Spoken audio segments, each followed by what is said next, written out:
Os ensinamentos que os governantes se recusam a aprender. Artigo escrito por Samuel Hanan. Há uma lição deixada pelo político e filósofo romano Marco Túlio Cícero. O orçamento deve ser equilibrado, o tesouro público deve ser reposto, a dívida pública deve ser reduzida, a arrogância dos funcionários públicos deve ser moderada e controlada, e a ajuda a outros países deve ser eliminada, para que Roma não vá à falência. As pessoas devem novamente aprender a trabalhar, em vez de viver às custas do Estado. Marco Túlio viveu antes de Cristo, e até hoje os governantes brasileiros não aprenderam esse seu ensinamento. Nos últimos 35 anos, o que fizeram eles? Elevaram a carga tributária de 23% para 32,44% do PIB, um aumento de 41%.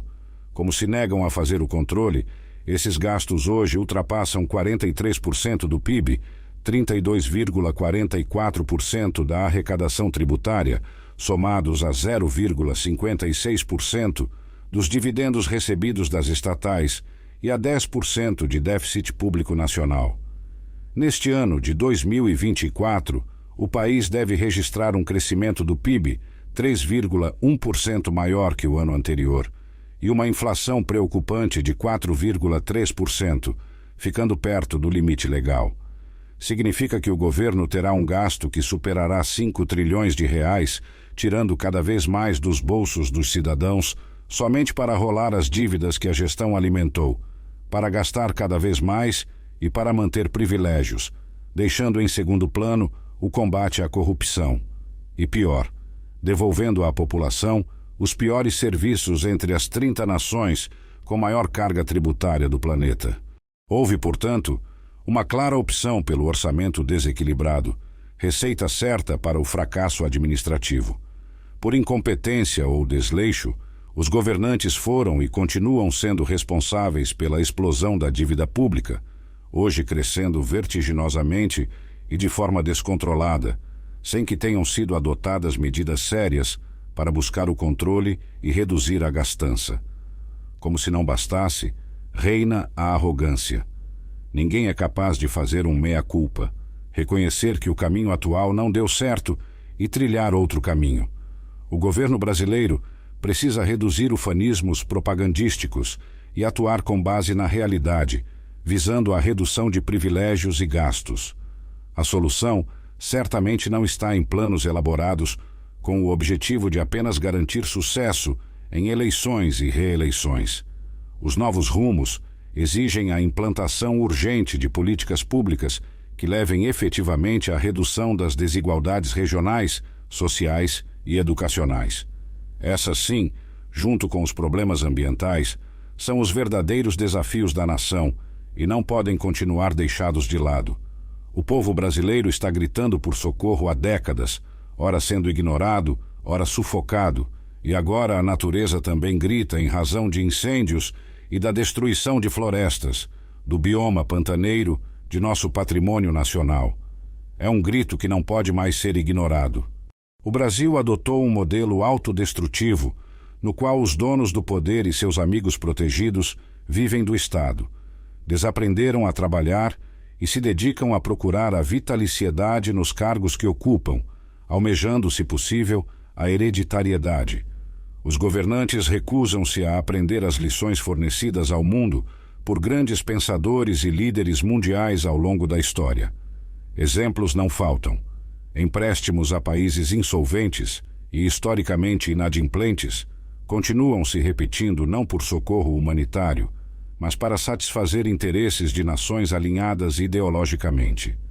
Tal política, obviamente, onera a população brasileira, porque governos não geram riquezas, apenas gastam riquezas custeadas pelo povo. Nas últimas 3 décadas e meia, os governos foram muito eficientes em diminuir sensivelmente a renda dos brasileiros. Fizeram isso por meio do aumento dos tributos sobre o consumo. Provavelmente, o Brasil terá em breve a maior alíquota do mundo, e ainda tributando a inflação ao não aplicar a correção correspondente das tabelas do imposto de renda. O resultado: hoje, 60% dos brasileiros vivem com até um salário mínimo, R$ 1.412, ou seja, apenas R$ 43,53 por dia. A situação não é diferente para os 30 milhões de aposentados e pensionistas. Atualmente, 70% deles têm renda mensal de um salário mínimo e ainda convivem com a ameaça constante de perderem percentual desse valor.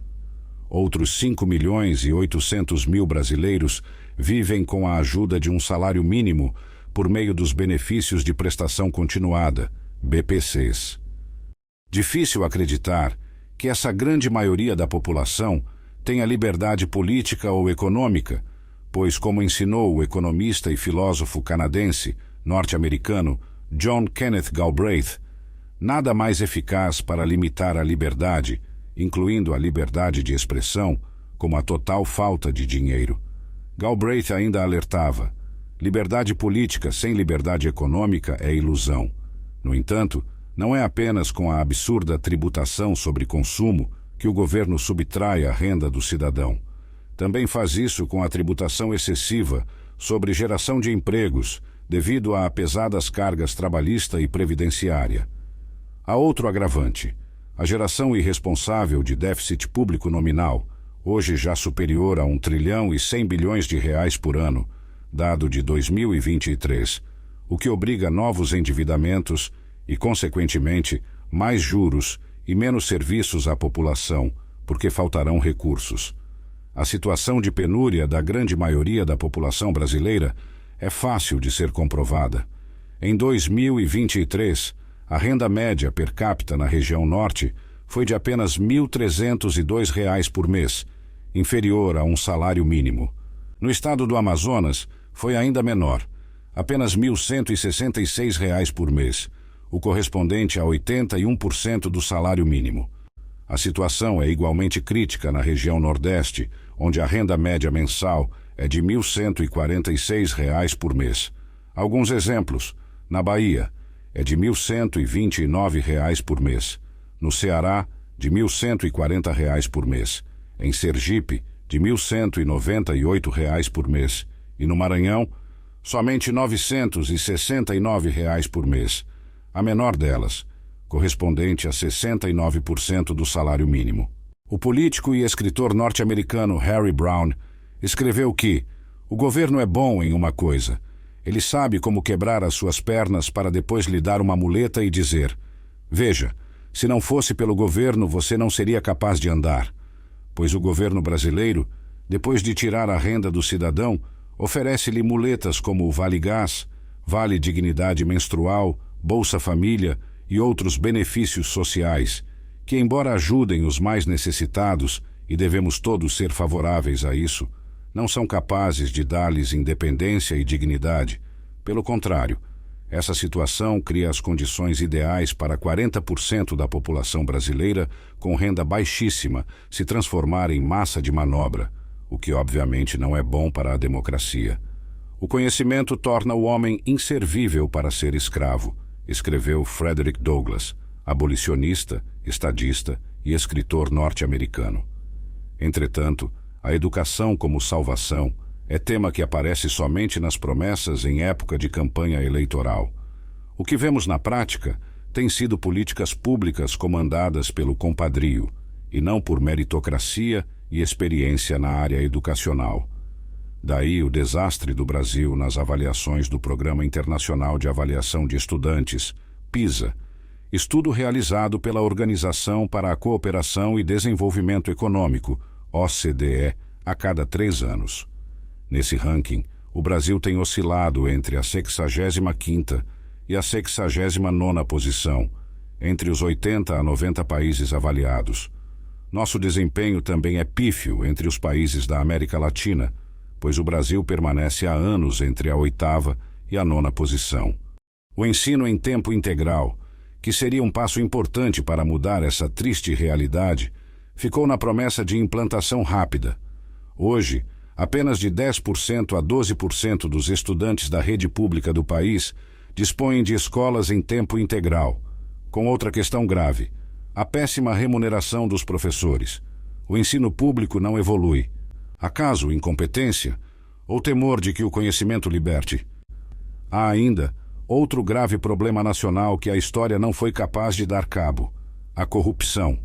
Nesse período recente da vida nacional, dezenas de bilhões de reais foram subtraídos dos serviços públicos pela prática da corrupção.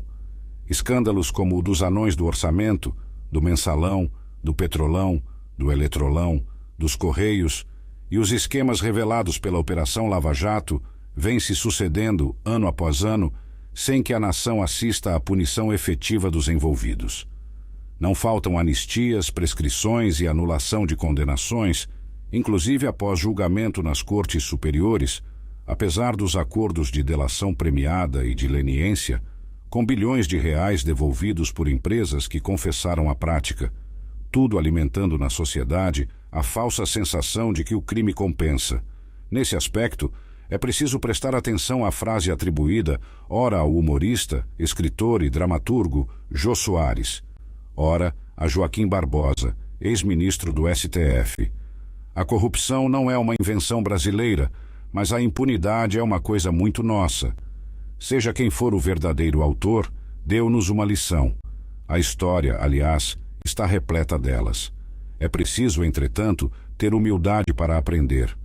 Samuel Hanan é engenheiro com especialização nas áreas de macroeconomia, administração de empresas e finanças, empresário, e foi vice-governador do Amazonas, de 1999 a 2002.